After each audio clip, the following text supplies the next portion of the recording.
Today, we're looking at Diamine's Green Black. Hi, I'm Adam, and I'm an ink guy. I get inks, test them, and share the results with you. Now, Diamine's Green Black is a green ink, although very dark. To make sure I have a range of experience with this ink, I do the writing samples. I put that ink into a different pen for a day. I then put it into a Lamy All-Star with a 1.1 stub to take my notes for this video. Now before we get to the writing samples, let's look at the sciencey bits.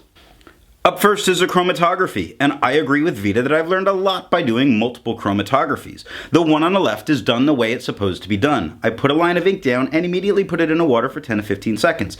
And we see this nice tan color across the bottom, and it works its way up into a lighter green and then gets to be much darker green on top, which sort of tells you the reason for some of these darker greens. Now the one on the right I let dry for 10 minutes before I dunk it into water. We see a much more clear sort of dark khaki line across the bottom. Then we get that light green that moves up and it works its way progressively to being that much darker tone. Very nice. For the inks I've tested, I've found an average viscosity of 2.5, with a realm of normal being from 2.1 to 2.9. Diamine's Green Black has a viscosity of 1.78, making it a very wet ink.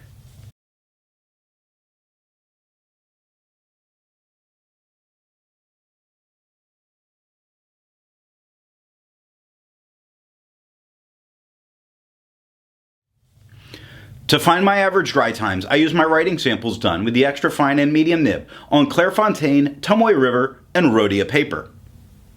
For the inks I've tested, I've found an average dry time of 17 seconds, with a realm of normal being from 13 to 21 seconds. Diamine's Green Black has an average dry time of 19 seconds, making it normal. Higher side of normal, but still normal. Now, let's look at the writing samples. I picked this ink up in sample form, and this is an example of why you should buy in sample form. To keep my writing sample consistent, I use a Jinhao 159 with a Goulet 1.1 stub. I stab myself in the finger. I use a Jinhao X450 with a Goulet medium, and a Jinhao X750 with a Goulet extra fine. Let's look at the Clairefontaine. We have no bleeding, no ghosting. These marks, this is from me being kind of sloppy with that. It kind of came, that's my fault. That's not the ink, that's my fault. 1.1 has no feather, spread, halo, sheen, or shade. It's black. No green, it's black. Extra fine has no feather, spread, halo, sheen, or shade. It took 12 seconds to dry. The medium had no feather, spread, halo, sheen, or shade, and took 20 seconds to dry. The scrubby showed us no color variation, and we didn't get any color variation, but the smear test says you could likely recover it. What does Tomoe River say? Tomoe River says, I bleed if you put it on stupid thick in the scrubby like I did here, but I don't pay attention to that. Otherwise, we get no bleeding. We do get ghosting. It's a dark ink. It's a thin paper. If you don't expect ghosting there, you're just being ridiculous. The 1.1 gives no feather, spread, halo, sheen, or shade, or green. The extra fine gives no feather, spread, halo, sheen, or shade. It took 19 seconds to dry.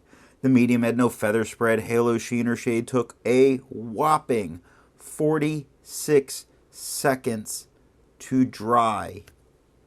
It was eternity. And for this dull black, the scrubby of the extra fine and the medium showed us no color variation. We didn't get any color variation, and the smear test says you likely don't get to recover it because you wrote on Tomoe River paper.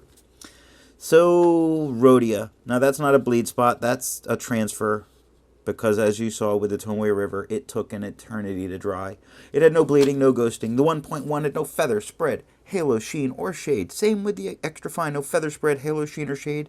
It took 12 seconds to dry. The medium had no feather, spread, halo, sheen, or shade.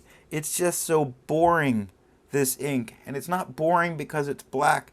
It's boring because it's like a boring black. I know that sounds so weird because so many black inks seem boring. but it doesn't mean that they actually have to look... Ew. I don't know. 19 seconds to dry. The scrubby showed us no color variation. We didn't get any. Look, the smear test, I don't see any green, but I could recover it. So I got curious, can I see any color variation with using yellow paper? Come on. Can I get some of the green to come out? You call it green black. The yellow had no bleeding and no ghosting. And do you know what I got for color variation? None. Do you know why? This isn't green black, it's black. I feel like this was an ink that didn't go well and a bunch was made and they were like, yeah, call it this and move on. I'm sorry.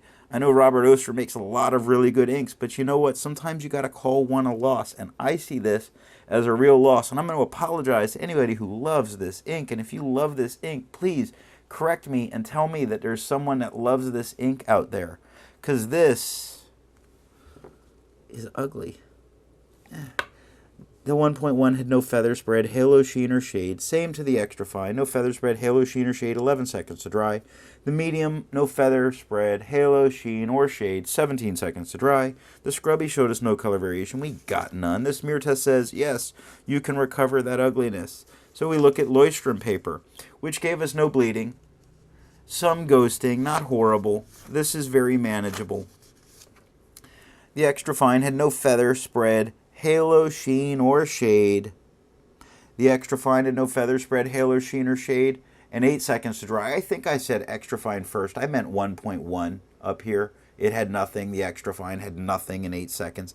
The medium at least is a much darker tone. At least there's something here. The medium, a much darker tone. Truly a true black there with no feather spread, halo, sheen, or shade. It took 12 seconds to dry. The scrubby shows us no color variation. We got none, but the smear test says, good for you. You can recover that ugliness. I have an alarm going off. Sorry. It's time to take out the trash. Trash day. 28-pound copy paper. So this ink doesn't like so much. It doesn't even like the 28-pound copy paper. This is a premium copy paper. Normally it doesn't have a lot of problems. It doesn't like the medium. It doesn't like the scrub. The the extra fine seems to do okay. So it doesn't really bleed, but it's got some spots. It's getting very heavy. A lot of show through for medium. Not so bad for extra fine. So what happens to the medium when you write? Well, the medium does give bleeding. Or sorry, it does give spread. And it does give a lot of feathering. It's blurry. It feathers a lot with the medium. It's blurry. But it did, it was bleeding through there. It was really getting through the paper, not bleed, but really coming through. It didn't make it. A lot of show through there. A lot of feather. Extra fine. I'm sorry, finish off the medium. No halo, sheen, or shade. The extra fine. It had no spread. It does have feathering. Now, I don't think the feathering's the end of the world, and I don't think you wouldn't use this ink if you like this ink on this paper. But it does feather all over, and the feathers are tiny and there. So if you're really staring at it, you're going to start to notice it in the. You're going to start to notice it in the other the. You're going to start to notice it in the bottom of quick, but not the top of quick. So it's all over. It's just not huge and disgusting feathering, but it is there. It's disgusting feathering up here. 1 second to dry. The scrubby showed us no color variation. We got none. But look at that. No smear, because it went straight into this paper like a sponge that you want to throw out because it's got this weird, ugly black stuff on it. Anyway, that's all that I have for the writing sample. Instead of finding inks that look like Diamine's Green Black, I would prefer to find an ink that complements its color on the page. I've chosen Diamine's Claret because it is a very nice red to purple color. Before I give my opinion on this ink, I would ask, if you've enjoyed this video, give it a thumbs up. And if it's your first time here, I would invite you to subscribe. So what do I think of Diamine's Green Black? This is a very, very dark green, which means in your finer nibs, you could probably get this to sneak by in a professional environment where it might pass as black quite a bit. It's so dark. Even up to some of the mediums, it is a very, very dark green. Now, once you're into the stub, you get some of the beautiful green tones that are there. And if you like a dry pen, this ink gives great tone variation in its writing, and it is absolutely gorgeous. I'm sticking with the idea that if what you want to do is to get your green ink to slip by in a professional environment, this is a great one to choose. Thanks for watching.